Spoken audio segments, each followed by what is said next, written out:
You know, the world of English is a fun and exciting place to be. We're so glad you could join us. I'm so glad you could join us. That's all right. You know, the world... Oh.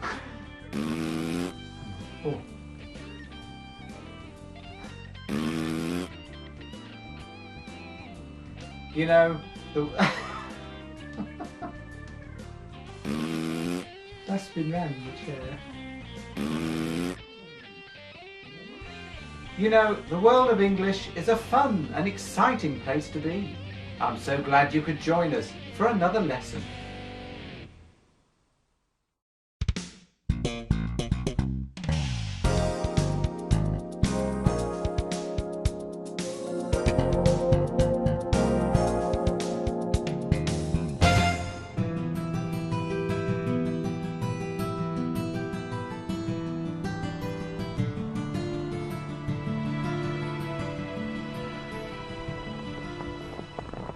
Hi everybody, this is Mr. Duncan in England. How are you today? Are you okay?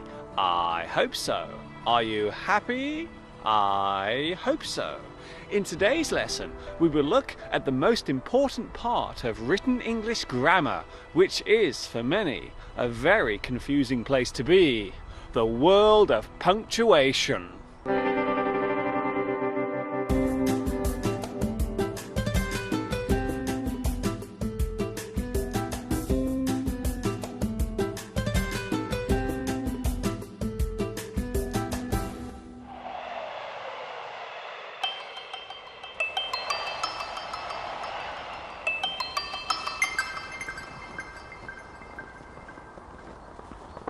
One of the most common complaints about learning English is the constant use of grammatical clauses in almost every sentence that we say.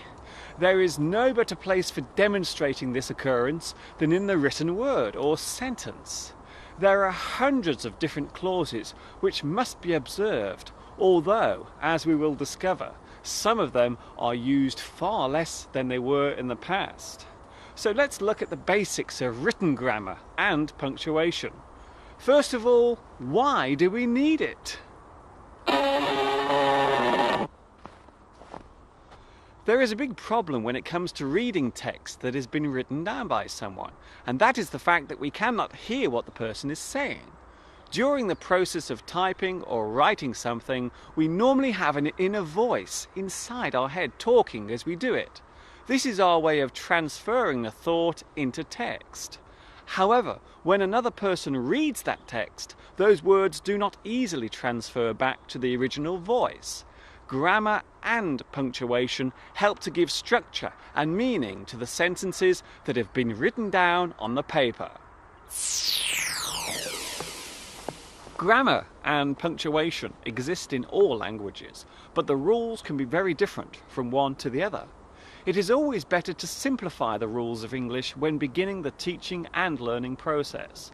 This is a common mistake that many teachers of English as a second language make. Making the language complicated can scare students away from learning. Building the levels carefully and not rushing the students into taking on too much information will benefit everyone over time.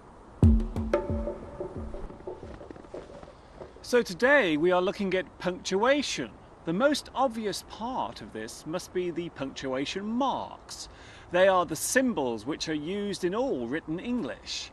There are many different punctuation marks, and some of them cause a great deal of confusion, even for those of us who speak English as our first language. So let's go through them one by one. So, our first punctuation mark is the apostrophe. The main purpose of the apostrophe is to show a possessive clause. This means you are saying that one thing is owned by or belongs to a particular person, or is directly connected with something else. For example, Paul's new bike was stolen. The apostrophe tells us that the bike belongs to Paul. Today's weather is very bad. In this sentence, the apostrophe connects the day to the weather.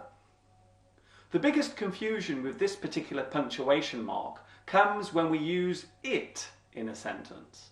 For example, it's a long way to my home. In this sentence, the apostrophe is used to show a contraction or a shortened form of a sentence. Instead of it is, we say it's. This also applies to that's, that is, theirs, there is, he's, he is, she's, she is, you're, you are, where, we are.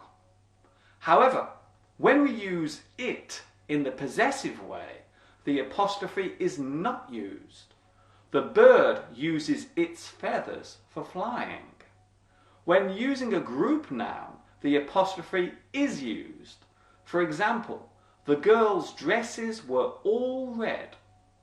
The children's playground was closed.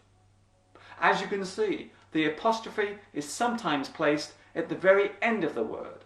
This is only done when the last letter of the word ends with an S. It would be fair to say that the apostrophe is the most confusing of all the punctuation marks. The closed parenthesis brackets are used to show extra or additional information which has been placed in the sentence, such as an alternative word or an explanation. A word can be placed within a sentence to add extra caution or doubt. It was a calm and dry but cloudy day. I went to China in March 2003. I always keep my promises. Not. Hello, Mr. Colon. The colon appears mostly in formal print, where it is used as a way of shortening a sentence, normally replacing a conjunction, such as so. The train was ready to depart. We waved goodbye. Or it is used as an alternative to for example. The rain often falls in the cold season, around November and December. I see you, there you are. The comma is used often in most forms of writing and is probably the second most commonly used form of punctuation mark. The comma serves as a breath of air or a short pause in a sentence. For example, he is on time, as he usually is on a Monday, which is just the way I like it. It is also used when listing more than two items together within a sentence. For example, I need to take a coat, hat, scarf, gloves, and some warm socks with me on my journey.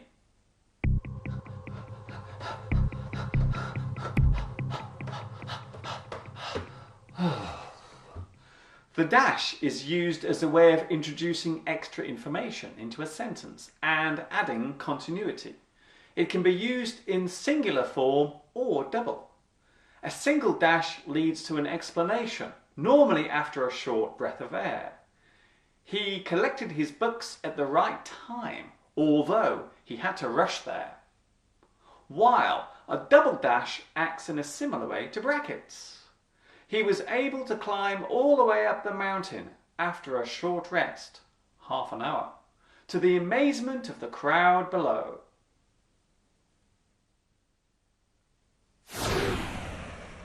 The exclamation mark is used at the end of a sentence to show emotional stress. It shows that the sentence is being said loudly or in an angry way or with regret or excitement and joy. Hey, come back here! Look out! Don't lie to me. I wish I hadn't come here. Wow, you remembered my birthday! You are amazing! The full stop or period is used as a way of showing that a sentence has ended.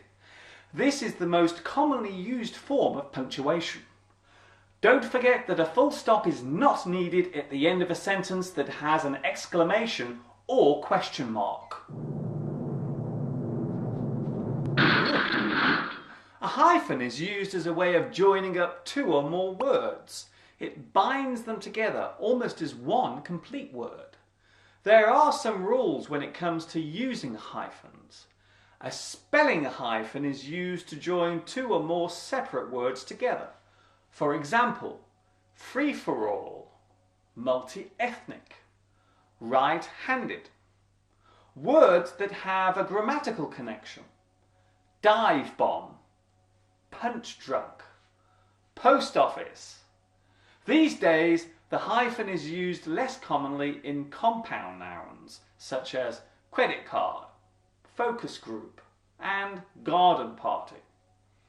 And some have become one complete word, such as database, earring, breaststroke, and backup. The hyphen is also used to show a double surname or designation or form a position. Peter Stanley Jones is an anti-smoker. Sarah Mills Bond is my ex-wife. When a compound verb becomes a noun, we also use the hyphen. Hold up, knock back, set up, fall back. It's also used to show the meaning of group words such as hard-covered books, French-speaking children, purpose-built offices. Hyphens must be added at the end of adverbs that do not end in ly, such as a well-known person, an ill-defined topic. Common prefixes have hyphens in them, such as all-inclusive, self-centered, t-shirt, pre-industrial, president-elect, mid-1980s, post-modern. The problem with hyphens is that they can be described differently between one dictionary and another. The biggest confusion comes from the use of hyphens in compound words.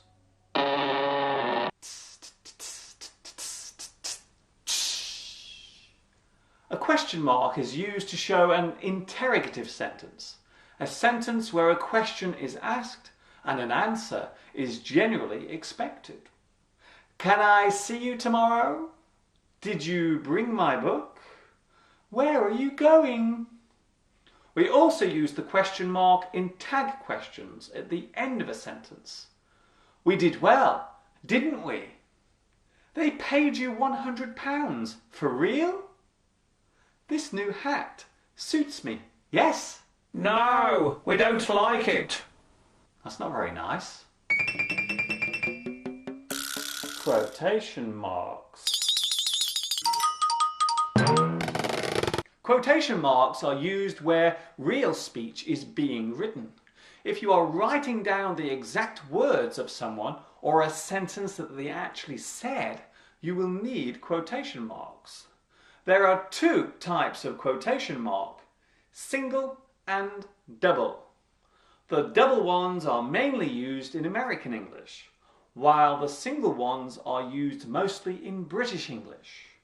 A direct speech quote looks like this. Mr. Duncan looked across the classroom and said, "Good morning, everyone." The students then replied, "Good morning, sir," all at the same time. You will notice that in the student's reply, the comma appears within the quotation marks.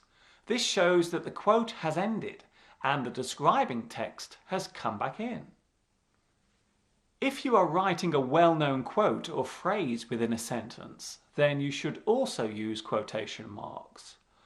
I should always follow the rule, once bitten, twice shy, just as my friends have told me. Here you can see that the end comma is placed outside the quotation marks. The semicolon is an often overlooked punctuation mark. It is not as strong as a full stop and not as brief as a comma. The semicolon helps to give a sense of flow between two sentences which relate to each other. The walk tired my body. My legs ached all over. This was all he could say, just 2 words. So I began climbing to the summit, uphill all the way.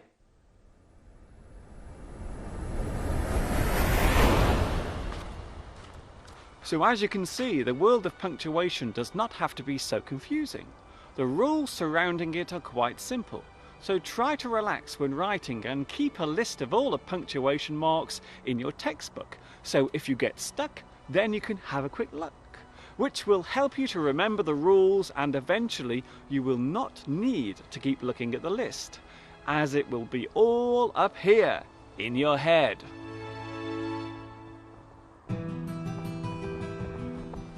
That is all from me for today. Good luck with your English studies, and I will see you all again very soon. Thank you for watching me teaching you. This is Mr. Duncan in England saying ta-ta for now.